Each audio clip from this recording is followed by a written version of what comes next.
All right, y'all. What's going on? Welcome back to another episode of hashtag CB99 Talks, episode 122. I could just let that beat keep going, man. But if I did, I think I'd go to sleep. Man, that beat is like a trip. You know what I mean? Like the later it gets, that's when I like to use that one, man. It kind of fits the mood, you know. It's got that laid back, late night driving feel, which is probably not good to listen to if you're driving, right? I think the track is called like driving or something like that. But it's crazy to listen to that while you're driving. It might put your behind to sleep. But anyways, yeah, I'm back, y'all. I'm live this time for sure, live, and on a little bit later, taking care of business. But I'm here because there's a few things I want to talk about. You know, let me see. All the way back, man. Like a couple weeks ago, I want to talk about a few different fighters, man. You know, not even in the UFC. Some of these other fighters aren't even in the UFC, and I want to, just kind of give my thoughts going back to not last Saturday, but the Saturday before that. So yeah, I'm back, y'all. I am back. Yeah, that beat is relaxing, y'all. That beat is relaxing. But yeah, we here. So this show, man, I want to go in and just kind of talk about building blocks of some of these fighters. What is required to be a contender and what is required to be a superstar, especially for the women in this game. It's tough for a lot of these women to break out. I mean, I think we can all agree like Ronda is like just pretty much what the epitome of WMMA superstar. Since then, we ain't seen nobody. We ain't seen nobody come close. I mean, Wayley, yeah, but like besides that, it's almost like taking 8 years to get another star, right? But yeah, a few things I want to just jump on, past fights, past fighters, and yeah, just kind of go from there, topic to topic, and I'll jump in this chat every now and then. BJ, what's going on? So last Saturday, though, we had some boxing. You had your girl, Pearl Gonzalez. That's everybody's girl, except mine, really. Everybody's girl except mine, because I was going for Gina Mazzani in this fight. These two young ladies are making their boxing debut on Game Bread 4. And like I was telling y'all the other day, I ain't mad at these fighters getting their money, but no disrespect. I wasn't going to dish out $50 for this boxing card. And that's coming from a hardcore Roy Jones fan from day one, seeing every single one of his fights. No lie. From his pro debut, from his robbery in the Olympics to his pro debut, all the way up to his last fight. I've seen all of Roy's fights. Okay. But this is one card I wasn't dishing out $50 for. I mean, I was just looking at the talent. You got legends on there. You got fighters I'm a fan of, like Gina Mazzani, Jose Aldo, and so on. I like Pettis, but I wasn't going to pay $50 because I was like, this is a card where y'all are just starting out. Y'all need to get this to the fans for free. We pay for it enough. Give this to us for free. Roy, we pay for a lot of your pay-per-views throughout the years. Uh, y'all UFC fighters, y'all know we be paying for your ESPN Plus and so on. Y'all need to be giving this one for free. Because I looked at them resumes and I'm like, everybody is 0-0, 1-0. Roy was the only person with the wins in double digits. You know what I mean? So it's like, why, why charge for that card? But I went back and looked at some of it. I looked at the Pearl and Gina fight, and like I said in my live the other day, I was on the move. I don't know if y'all could really hear me. I was like, this was a fight where you could really see how much these girls need to work on their hand game. Like, and you can also see the difference between boxing and MMA striking. Like, there's a big difference. There is a big difference. MMA striking and boxing are two different things, but you can really see, like, now that these girls are lacing up like 8-ounce. How big are these gloves? They 8-ounce or 10-ounce gloves? Those some big gloves. 10-ounce gloves, we'll say. These girls got 10-ounce gloves on. Boxing shoes. They're in the ring. They're strictly hands. You'll see how well they'll throw their punches and how disciplined they are with their head movement. And the fight was entertaining. Gina and Pearl were entertaining. They put on a show. It was blood drawn. But overall, I really wasn't like, wow. You know what I mean? Like, put on a good show. I thought Gina did enough to win. Could have went either way. Like, Pearl is saying she got robbed, but come on. Pearl knows what to do. She's coming from BKFC. She knows what to do now. You don't come in there and just slug it out if you want to box. You got to outpoint somebody to box. It's not called slugging. It's called boxing for a reason. So, yeah, you get to really see, like, some of these girls' hands and how they are not committed to turning shots over sometimes, just loading up and just committed to showing heart. Yeah, on the real, the card was just entertaining on that note. It was just entertaining, but not $50 worth. Really, it wasn't. So that really was like the major thing going on Saturday, right? And then Friday we had Kat versus Leah McCourt. I already gave my thoughts on that fight. I thought it could have gone either way. The first time I said Kat won.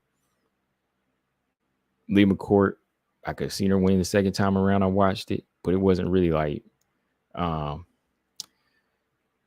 dominant on either side. Leah McCourt definitely showing some improvement in her game.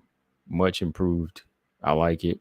She's learning how to use her size. Her judo was actually giving Kat fits in this fight. And her striking.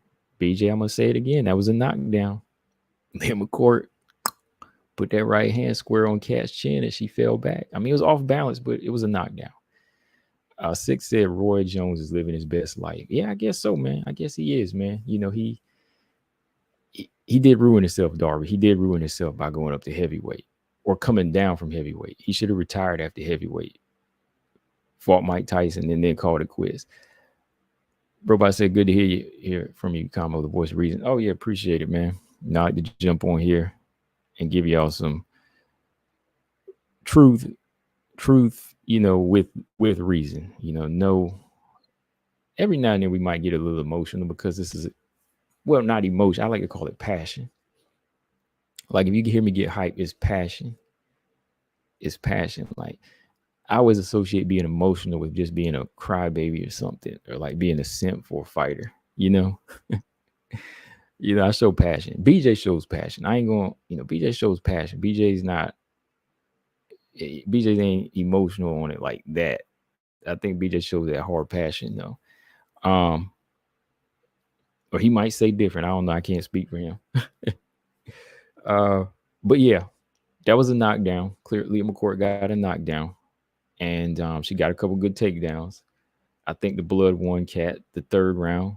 But anybody scoring at 30-27 is crazy. It was not a 30-27 fight. These rounds were very close because of the reversals, the grappling.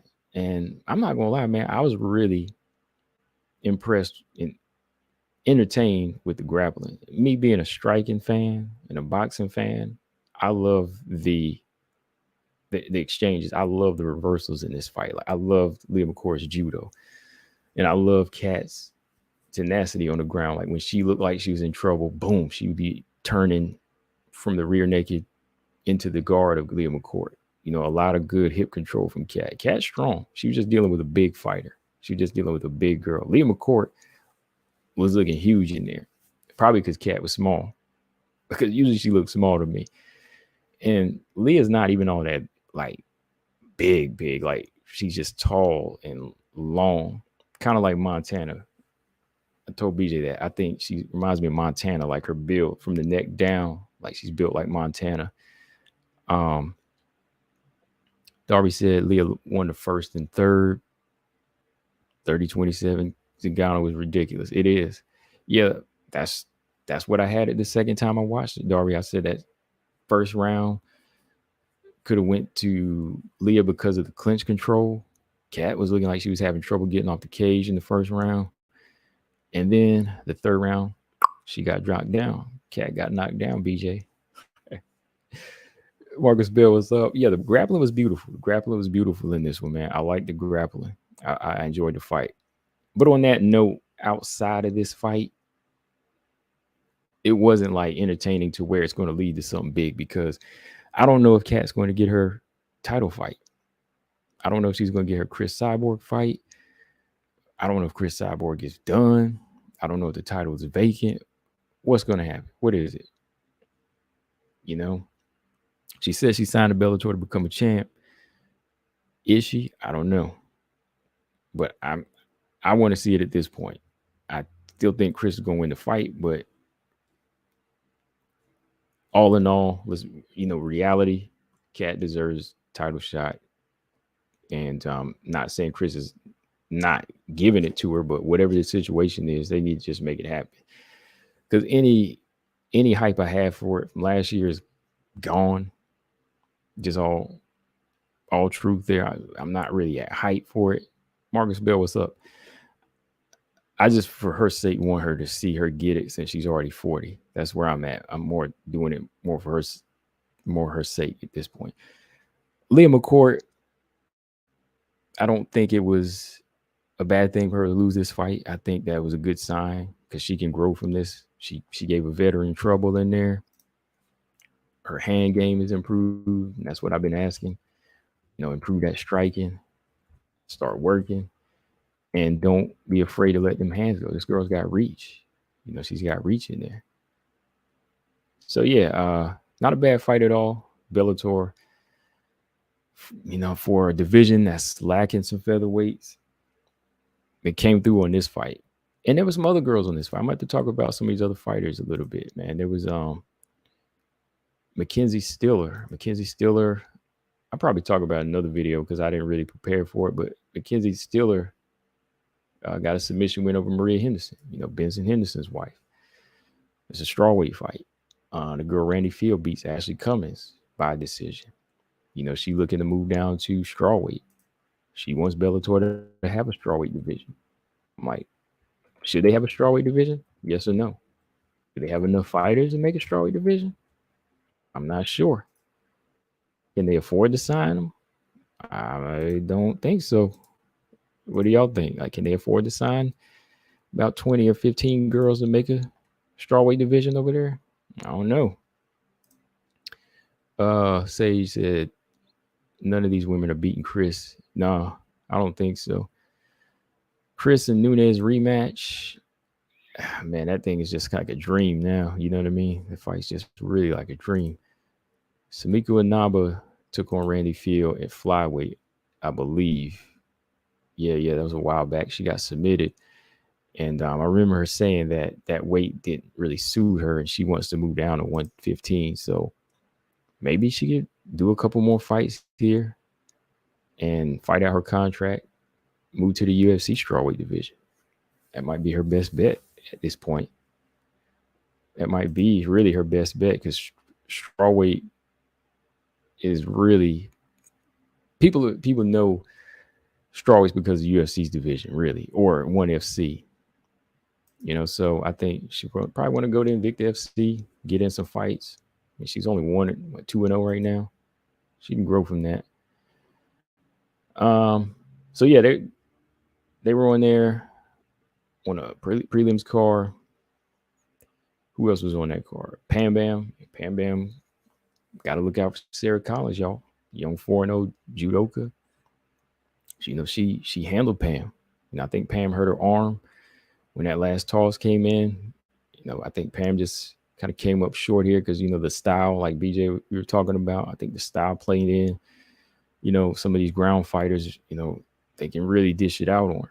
Now, I think she would have done better against a striker, but it's a well-rounded game. You just got to come in prepared. But shout out to Pam. I still rock with her. She just ran into a hungry lion. I picked Pam. I thought Pam had the skills or experience. But no, man. Sarah Collins came in there physical, like a physical presence too. She's not a small or thin featherweight. She's only 4-0. She came in 3-0, but she looks strong, man. She's like 5'7", kind of wide shoulders. Core is tight. She looks strong. You can see a little bit more from her, of course, but in time you might see them move her right, and she'll be in that top 7. That's what it is at Bellator right now, right? They only have a top 7. So we'll see. We'll see how that works out. At least Bellator have 4 women's fights. They usually have 1 or none. At least they had more. Sage said, I like that Chris Cyborg tried out boxing. A big fight with Katie or Amanda excites the hell out of me. It'd be a show. Yeah, I think that would be a good fight. I still think Serrano would beat Chris Cyborg. She's going to have to take quite a few matches to get ready because I saw Chris Cyborg's fight on the Terrence Crawford card, and she looked decent. She was throwing shots to the body and everything, but I think the footwork is still something she needs to work on. And the way Amanda and Katie Taylor put punches together, I think they could still beat Chris Cyborg. Like her power, it'll probably carry, of course, to maybe 130, 135, 140. But nah, I still think that Amanda can take it. Amanda's a good body puncher. She's a good brawler. I still would have to pick Serrano in that. Cat versus Sarah McMahon. That's not a bad idea. That fight might turn into, an interesting exchange on the feet. Like, you think they might go in to wrestle? It might turn into a scrap on the feet if Cat decides to let her knees go and Sarah McMahon uses her right hand. Might be interesting. I'm just saying, trying to be hopeful. But yeah, 4 fights on this card. That was good.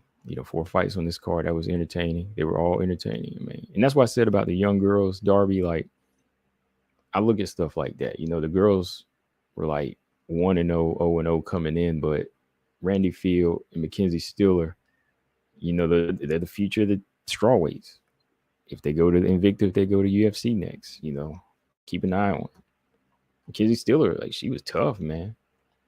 That little girl came in and she put some strength on Maria Henderson. I mean, good striking, ground and pound, arm bar. She about to break Maria Henderson's arm, man. I was like, dang, wow. And Randy Field, decent striking. I mean, she outstruck Ashley Cummins. Ashley Cummins is a veteran. So, yeah, overall, I was impressed. Who you got, Font or Jan? I'm not sure. Let's see. BJ said, didn't Cat beat McMahon already? They never fought, have they? Oh, before I jump to the next topic, let's take a look. Does Cat Zingano already fight Sarah McMahon? Because there are 2 fighters that I kind of wanted to see Cat fight that never happened. And I believe it was Holly Holm and Sarah McMahon. No, they never fought. They never did fight. Because when she went on that 3-fight losing streak, she was gone for a little while, I think. Yeah, she came back in 2020, already went to Bellator. Yeah, she never fought Sarah McMahon. Never fought Sarah McMahon or Holly Holm. And yeah, those are two styles I wanted to see Cat fight. Never happened. All right, yo. So next topic. This is like, what is this bittersweet news, right? This is bittersweet news. It was coming, of course, but my girl Kaitlin Young, aka the Striking Viking, is retiring. Right? Saw this piece of news. I said, "Oh man, Kaitlin Young is calling it quits." And at this point, it wasn't really like a shocker for me because I know she's been in the game for a minute, but I definitely was a little surprised because I was like, I didn't hear anything at first. I was just like, maybe she's setting up a couple fights, maybe she's still doing a couple PFL matches, but nah, retired. I was like, okay, Kaitlin Young, the Striking Viking, is calling it quits, and I respect that at this point. There comes a time where you have to face reality and say, okay, I've done all I could, learned all I can, and it's not if it's not showing up, if it's not like transitioning into anything else, or it's not really like showing up in these performances, then maybe I have to call it quits, right? Think about Kaitlin Young, though. Look, she's always put on good fights. Win or lose, this girl will fight. I've always enjoyed her fights, and I have to credit her as like one of the fighters that got me into MMA. Period. I know she was a striker, and that definitely attracted me to her style and MMA because she came in as Muay Thai fighter, boxer, striker, and all of that. But she actually got me to see other fights too. Got me into watching other fighters, seeing what MMA had to offer. Because if I saw her fights on, I would tune in, watch the rest of the card, or if somebody she was fighting, I would say, okay, well, who's this person she's fighting? And I started researching that girl. And then it was just like a chain effect from there, So yeah, Kaitlin Young, I definitely got to give her credit as like one of them pioneers of WMMA. I think people forget about that. They forget that, she's one of the ones that really helped start this game.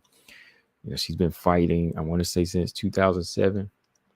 And never turned down a fight. Fought some of the best fighters. She's been in Strike Force, Invicta, PFL. Unfortunately, never got to the UFC. And I remember I believe she was going to try out for like the featherweight division, the featherweight tough house. That would have been interesting. I don't know what happened there, but then she moved on to become a matchmaker for Invicta FC. And I said, yeah, that's a good job for her. She knows matches. She knows how to make fights. So, yeah. Shout out to Kaitlin Young, man. But, yeah, like I said, it's just a time where you got to say goodbye to the game, bow out gracefully, or just, know when it's your time. I remember one of the first fights I watched, it's coming. One of the first fights I watched with her was this girl named Susie Smith that she knocked out. All right. And it was on the same card where she knocked out Miesha Tate. And I done an interview with Kaitlin Young, and that's what I told her. I was like, you got me in the WMMA. You got me in the MMA, period. And one of the fights I remember that got me into the sport was me watching you knock out Miesha Tate. I told her that. I believe I told her that. I can't remember how I said it, but yeah. So I did an interview with her like 3 years ago. And ever since then, really, really been hooked on it. Like I've been watching it before then, but when I seen her and like a lot of the fighters that she fought, like Susan Smith, Gina Carano, Miesha Tate, all of them type of fights. And man, you can't forget them wars that she had with Leslie Smith. Like her and Leslie Smith were on the first Invicta card. They were on the very first Invicta card. That's how far back Kaitlin Young goes, the first Invicta card, which is like, 11, 12 years ago now. And I remember watching that fight and they fought to a draw. So yeah, she's been around for a minute and never stop that intensity, never stop putting on those good performances. Like I said, whether she's going out on her shield or she's fighting, for a W, always entertaining. But this is the article. Let me pull it up here. Let's see. Kaitlin Young, yeah, she's 37, announced her retirement from combat sports. She said, we don't want to have the privilege of knowing which walk to the cage will be our last, but I had a pretty good idea. She said, after 15 years as a pro fighter, I decided to hang them up. I always thought it would be harder to walk away when the time came, but it's been pretty easy. I was ready. I like to send a special thank you out to the people that she worked with. I learned from many great teachers to name, but the development under their instruction has been unmatched. I'll still be around. You can find me coaching, teaching out of her gym, and back behind the desk working with Shannon Knapp. Okay, so yeah, she's still working for Invicta. That's all right. So she can't thank the Invicta FC enough for her career. Wouldn't trade in any of the time for the world, nor the friends and the life lessons. What else did she have? Let's see. All right, yeah. Young rose to fame after winning the one night 2007 Hook and Shot Women's Grand Prix with 3 knockouts. Yeah, she came in strong. She knocked out Miesha Tate, Patty Lee, and Susan Smith. Went on to fight Carano, Julie Kedzie, Liz Carmouche, Leslie Smith, Lauren Murphy, Pam Bam, Cindy Danois, Julia Budd, even Kayla Harrison, for y'all that don't know. So yeah, Kaitlin Young, man, she's one of those fighters that's been grandfathered into this sport. She's one of the names you got to mention when it comes to WMMA. That's how I feel about it. That's her taking on Gina Carano right there. But it's good. It's good at this point, 37. If you don't have that fire anymore, don't push it. And she pretty much said that it doesn't feel like something that's really stinging. She's ready to go. It's like, yay, let's go. And we've had quite a few fighters over the past year retire. They know when their time is up now. I mean, you just got to know before you really get hurt in there. Joanna's done. I mean, I put a question mark by Joanna still. Like, she could come back. I think Roxy, she's done for sure. Jessica I's done for sure, right? Who else is retired? Who else retired recently? I can't even think. Like, that's just like 3 fighters. I know there was somebody else that hung it up. Can't even remember now. But yeah, that's what it is, man. Combat sports is rough. You got to know when to get out. And I think she's making the right call. She did step into the octagon for PFL, taking on Kayla Harrison. That was a big job for her. But definitely wishing her luck. Maybe I'll see if I can get an interview with her again before the end of this year. Maybe get an interview just to talk about retirement, like what made her decide to and really go into it and talk about some of her past fights, See if I can hit her up and we can do that again. So, yeah, shout out to Kaitlin Young. Marcus said, Jessica I retired without a trace. Yeah, she's gone. Like, she's gone. She just left. She said, nope, I'm done. All right, so out with the old, in with the new. I want to talk a little bit about Dakota Ditcheva a little bit. I don't feel like I really discuss over here a lot, Well, for one, she's still making a name for herself. But after looking at her fight from 2 weekends ago now, I got to say that, Dakota Ditcheva, she's actually making a name for herself. She's doing what you're supposed to do to build yourself up to be a potential star. She's a former British Muay Thai champion. and she's translating that energy over. This past couple weekends ago, she got a first round finish, over what was her name? Let me see. Malin Hermanson. She got that victory over Malin Hermanson, and it was impressive. It was a rear naked choke. It wasn't. Well, the strikes led to it, but it wasn't a TKO. It wasn't hands. She choked somebody out, so she's showing some well-rounded game.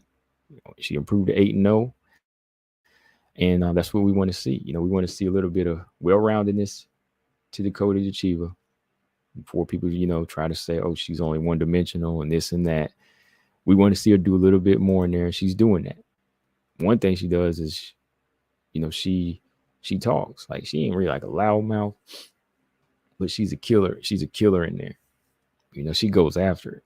Like this fight this past one, she was coming in there with the kicks, the punches. When she saw the opening for the rear naked choke, she finished it. So she's a finisher.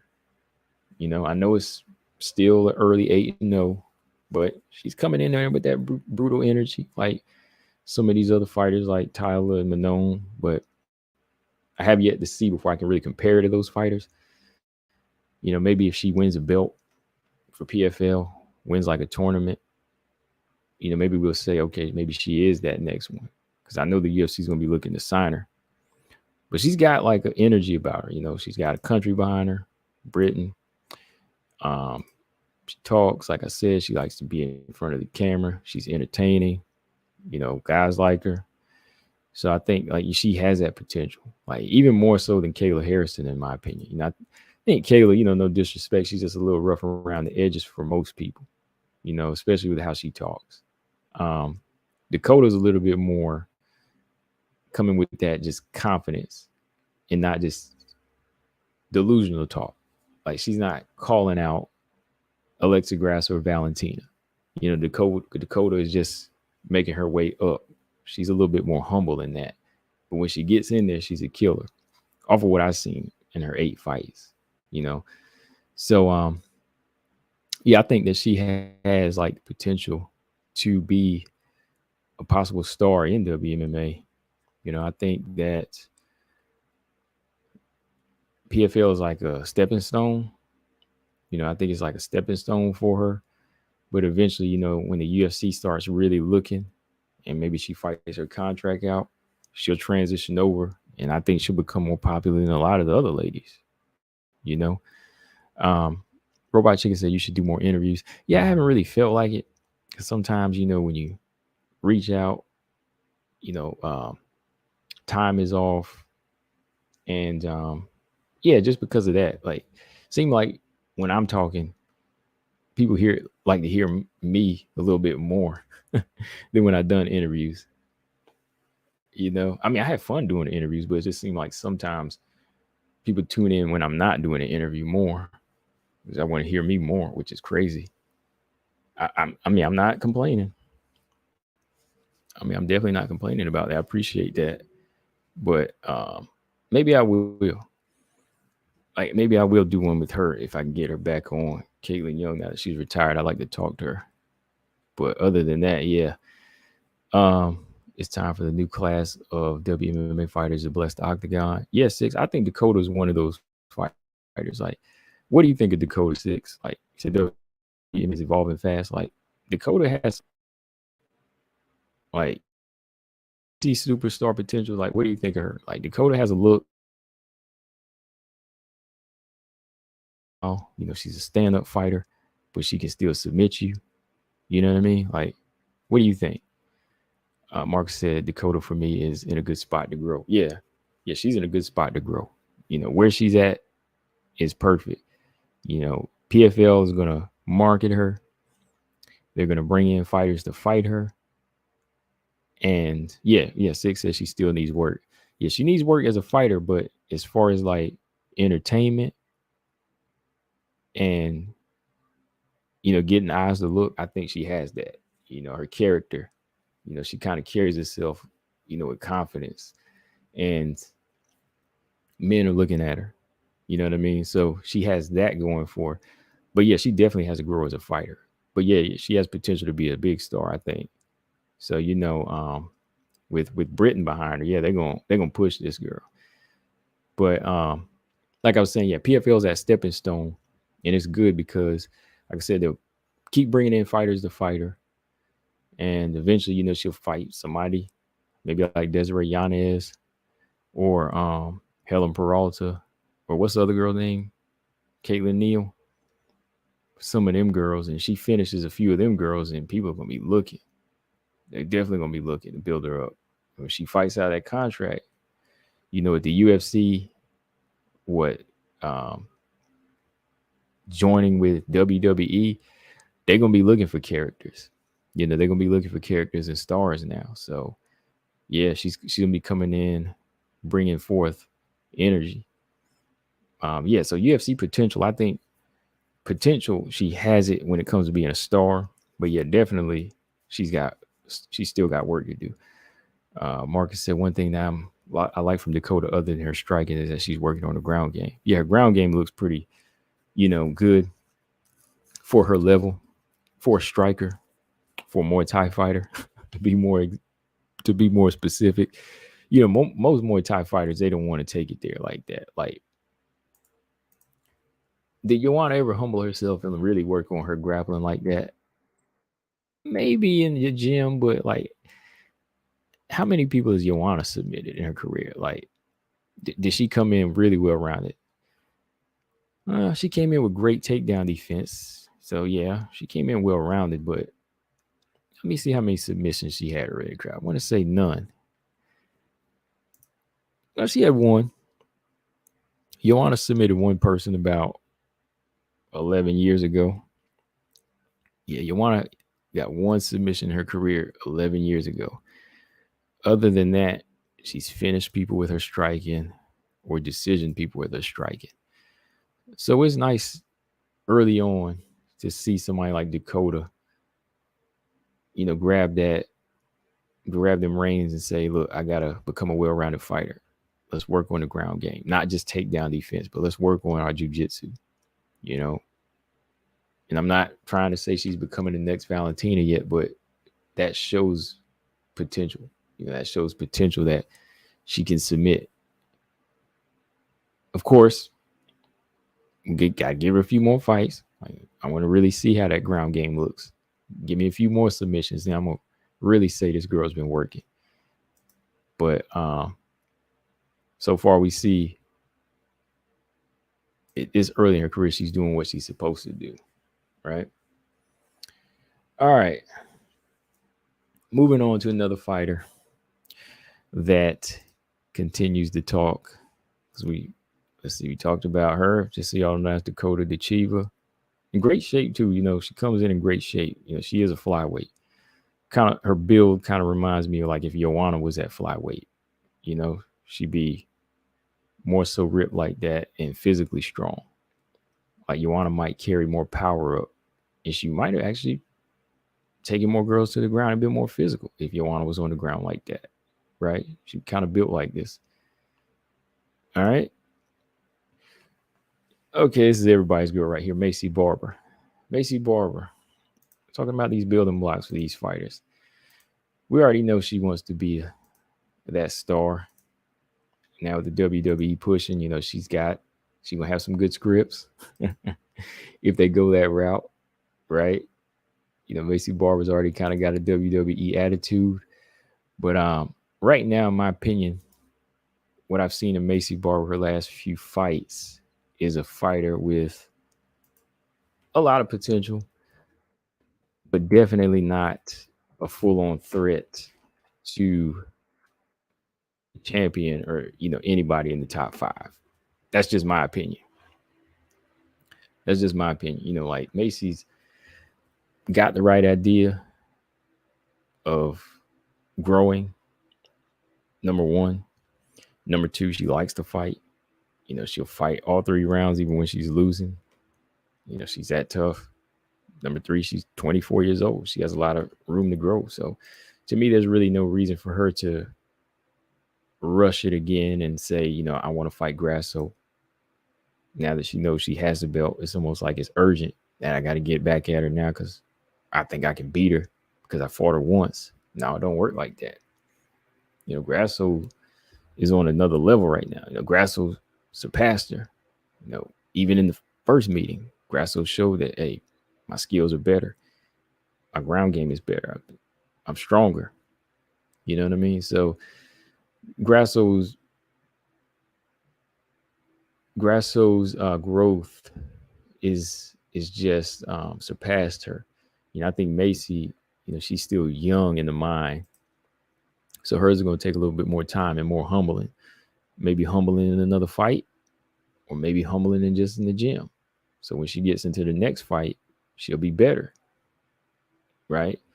So let's see what she looks like with one of the fighters I put in my who's next, like a Jennifer Maia. Because I think Jennifer Maia, even Lauren Murphy, and especially Kaitlin Chikagan, they will wake her up. Like, they're not going to be like Andrea Lee. They're not going to be like Jessica I, that are going to be there to be held or clinched. They're really going to test her. They're really going to test her. So if she can pass one of them tests, then okay. And it depends on how she looks too. Can't be another split decision to me. She's going to have to walk through some of these girls to show that, hey, she's ready for that next block. Because right now, she's still beating a certain level of fighters, but it's almost like I can't say it's deserving of a top 5 yet. James, you know what I mean. I mean, Marcus, you know what I mean, right? Like, when I say Maycee is on a 4-fight win streak, it's still not like the Manon 4-fight win streak, right? Because she ended her 4-fight win streak against Jennifer Maia. And then we said, okay, then beat Jennifer Maia. Oh, okay, let's move on. Kaitlin Chikagan, okay, now she beat Chikagan, so she's 5-0 now. In each fight, she was winning. She didn't even lose a round in any of those fights, right? Like Kaitlin Chikagan fight, I think that was the only fight where she lost like 1 round, right? See, difference. That's a difference in levels and building blocks here. Like, Manon beat everybody and barely lost a round. But then when you look at Maycee, she's beat 4 in a row, but there were some close fights. Miranda, still think Miranda beat her. Andrea Lee, everybody think Andrea Lee beat her. So when you an outside looking in, you can say, okay, I beat 4 in a row, but do I really deserve a top 5 or a title eliminator? No, not really. Like, I test, you look at the resume, you'll say, okay, that's 4-0. That's 4-0 in your last 4 fights. Some people would say, okay, yeah, she deserves it. Nah, I mean, really look at what's going on in there. Like, look at it. Like, she's improving and she's growing, but she's not walking through these fighters, even on this level. Like, you didn't walk through. Well, Jessica Montana, she convincingly beat, but you didn't walk through Andrea Lee. Take another test like Jennifer Maia. Walk through her, Kaitlin Chikagan first. Walk through them, and then maybe we'll say, ooh, maybe she'll give Tyler a good fight. See, Aaron to me was already on another level. Like, Aaron, I still think Tyler would have won against Aaron Blanchfield, but I wouldn't put money on it. I wouldn't put money on it. Now, the Jessica Andrade fight, that tells you something. That one I have more faith in Aaron beating her. But even the Tyler fight, like I said, Tyler would edge her out. But I would feel more comfortable with Aaron fighting Tyler than I would Maycee. If that makes sense. Yeah, Marcus said Maycee hasn't faced those killers yet besides Grasso. Exactly. And the thing is, she fought Grasso in that early stage. You know what I mean? Like, she fought her, 2 years ago? Imagine what this Grasso will do. This Grasso will submit Maycee Barber. Just like that. What do you think, Marcus? Like, don't you think Grasso would submit her? Grasso probably would submit Barber this time around. I mean, hey, Andrea Lee put her on her back. Took her down 5 out of 5 times. Grasso might submit her this time. Grasso might say, oh, I can get this fight easy this time. Because to me, I think Grasso's getting better as a fighter. That's a difference. Like, not slowly improving, but Grasso's actually getting better. She's proving me wrong with that. Like mind-wise, discipline, technical skills. I've noticed with each fight she was getting better. So yeah, I think that that would be a big mistake. So Grasso, no. Maycee, pump it in a different way. Pump yourself up in a different way. Just say, okay, look, let's pump the brakes. It's 4-0. We still have to look at it and analyze where we're going wrong. But even the matchmakers need to hear this. They don't need to put Maycee in there with anybody 1 through 4 yet. If they do, all that hard work is going down the drain, in my opinion.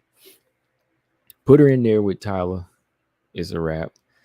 Put her in there with Manon, it's a wrap. Put her in there with Aaron Blanchfield, it's a wrap. Put her in there with Chikagan, Murphy, and Maya. She can still lose those fights, yeah, but they would be better tests for her. Way better tests for her. So that way, if she did lose, you can say, okay, yeah, I can bounce back from that because I didn't try to jump up too high. Yeah, Marcus said, yep, a different version of Grasso this time around. Yeah, I think this version of Grasso submits her. I do. So that's where I am with that. Y'all can leave your thoughts on how you feel about that. Let's see. What else I want to talk about? Let's talk about Valentina a little bit, man. Like, I believe somebody asked me the other day. I can't remember if it was James. Somebody asked me in a live about Valentina Shevchenko. They asked me, do I think she'll become a gatekeeper? Who asked me that question? Forgive me if I forgot, but somebody asked if I thought Valentina will become like the next Chikagan. Oh, BJ. Yeah, BJ asked if Valentina is the next Chikagan. And in my opinion, I'd have to say no. I really would have to say no because, Chikagan, she has a set style that gives certain types of fighters trouble, but it's only a certain level of a fighter that doesn't know how to make adjustments to her. You know what I mean? Like, there's a certain level like Arujo, who's a lot more physical and speed based, just natural ability based. She won't adjust right, but the fighters that use their IQ, like Manon or Valentina, they will adjust to what Kaitlin offers. But like, Kaitlin can always stand as that gatekeeper on a certain level to beat a certain type of fighter. But I think Valentina, she's different. Like, Valentina will never just fall into that gatekeeper status, I believe, because Valentina still has a lot of good tools.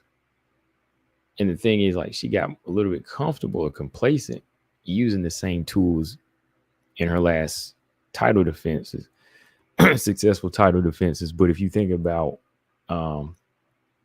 what she'll have to do in this rematch, you'll see Valentina bring out things we never knew she had or never felt she had to use, right? So Valentina, I don't think she'll ever be put into that category with like Chikagan because she's shown that she's higher than a fighter like Chikagan. Like, you can put Andrade, Chikagan, and Murphy in there because, Andrade is actually a little bit higher than them because, she was a former champion. She's actually held a belt and beat elite fighters. Lauren Murphy and Chikagan, they haven't really beaten like the elites like Andrade has, but they hold their ground here, like in the top 5. But even then, when you look at it, they still haven't like broke out the box or did anything competitive against Valentina, right? They haven't done any of that. So it's like, what is this? Like, how can you say, okay, Valentina would be the next Chikagan? I don't see that. Like, I don't see her being like that type of gatekeeper. Like, I can see Valentina winning the belt again, possibly losing it, but I can always see her rising to the occasion to um, become a champion. Maybe not as long reigning, but I can always see her, kind of go back and forth, but never really like just fall. Like I think it would take like a hard loss to like Tyler to be able to do that. Like I'd have to see something crazy like Tyler Santos just throwing all caution to the wind this time and actually, coming in landing power shots this time and really getting her down and implementing a better game plan she should have used back in June and getting Valentina out of there for Valentina to actually fall into that reign of like just gatekeeper status. But I think Valentina's ego would save her from being like a gatekeeper too. Like that's one of the major reasons, major reason why I couldn't just see Valentina be like another Chikagan or Andrade or Lauren Murphy where they just become a gatekeeper because her ego won't let her. I think when she's fought to this high level, and then when she already gets to that point of losing it, I think she'll say, okay, now's the time to go. Now's the time to go. Joanna did that back in June. Joanna only lost to like the best fighters. She lost to Wei Lee. She said, okay, I'm done. I'm not going to become like a punching bag or a stepping stone for anybody because if I can't beat this fighter, there's no need to try it again. And I think that's how Valentina would be. Like if Valentina goes here and loses to Grasso in like dominant fashion, she might do like another fight. Maybe, but there really wouldn't be any purpose to it. But if she did and really lost hard, she might just go ahead and leave on that note. Like not even in the fashion like how Ronda did, like when she left, but more so because she's gonna say, you know what? There's no need to go in here no more. There's no need to do that anymore and cheapen ourselves if it's not there. Right. So yeah, that's how I feel about that. Like, I don't think she'd ever be like Chikagan. She would lead the game before that happened. And she would also still school a lot of these other fighters. A lot of them are well-rounded, but for the ones that kind of jump the gun and think they're better than they are, she'll still have enough to, put enough work in on them. Maybe not dominate like she used to, but I can still see Valentina winning against some of these other fighters. That's on the come up. That is on the come up. But the ones that are already there, they're the ones that will probably, really give her some work. So if you, I guess that's how I was looking at how BJ said, like, if she's like a gatekeeper to that extent, like fighting the up and comers now is what I mean. I don't think I see her being that type of fighter. So yeah, that's all I got for tonight, man. Like, I might jump on and do another show tomorrow. We'll see because there's a lot going on. It's fight weekend again. Got a bunch of strawweight fights coming out. And I just want to talk about strawweights in general, man. Like, there's a lot of strawweights want to come up, not even in the UFC. So we got to talk about that sometime. So whenever, maybe I'll do one tomorrow. We'll see. Let's see. Big Soldier said Manoa's about to lose against Chikagan. The last takedown saved her. I don't think so. I think she was always pretty much not in full control of the fight, but I think she was ahead in that fight, minus the takedown. Robot Chicken said Manoa fought Chikagan with an injury and still won. You can make the same argument for Ebos when she fought Chikagan. Yeah. With a ruptured ligament after the first round, I mean, she still found a way to win. So, yeah, personally, when I looked at it, I was like, I think Manoa's winning this fight. She could have won it easier, but takedown, that was what she should have did in the beginning of the fight. She should have used more wrestling against her, I believe. But no, like, I don't think Manoa was losing that fight at all. I'll give Chikagan credit on that. If a fighter is not elite, she can make them look crazy. Oh yeah. Like, Chikagan is always gonna like test a fighter. Like, if you can't get by her, that says a lot about your IQ. If you can't get by her, it says a lot about your IQ. But let me see. Yeah, this weekend we got some good stuff going on. UFC 287. I might have to jump back on and talk about that. You know, the Pieta Adesanya fight. About to do this again. We got Jacqueline Amram and Sam Hughes, Calvillo Godinez, Luana Pinheiro, and Michelle Waterson. Michelle Waterson just signed another 8-fight deal. I'm like, wow, dang. Ooh, she got another big fight deal going. So, yeah, we'll talk about that, y'all. But that's all I got for tonight. Like always, make sure y'all subscribe. It's been a while since I've done one of these shows. So make sure y'all subscribe. I'm over here on iTunes, Spotify, and wherever you listen to your podcast, I'll be on there with this show. So shout out to everybody in the chat. I like doing these lives, jumping on, getting them out the way. And yeah, if you missed the show, just tell me, dang, I missed the show. But leave a comment in the comment section. Before I go, hold on. James Press said, how does the UFC give Waterson an 8-fight deal? I asked the same thing when they signed Holly with a big fight deal, you know? I just don't know. Especially when they're up in age like that, you know? I just don't understand that. But yeah, hit that like button. Subscribe if you haven't. Like always, Combo Breaker 99. I'm out. Subscribe. Peace.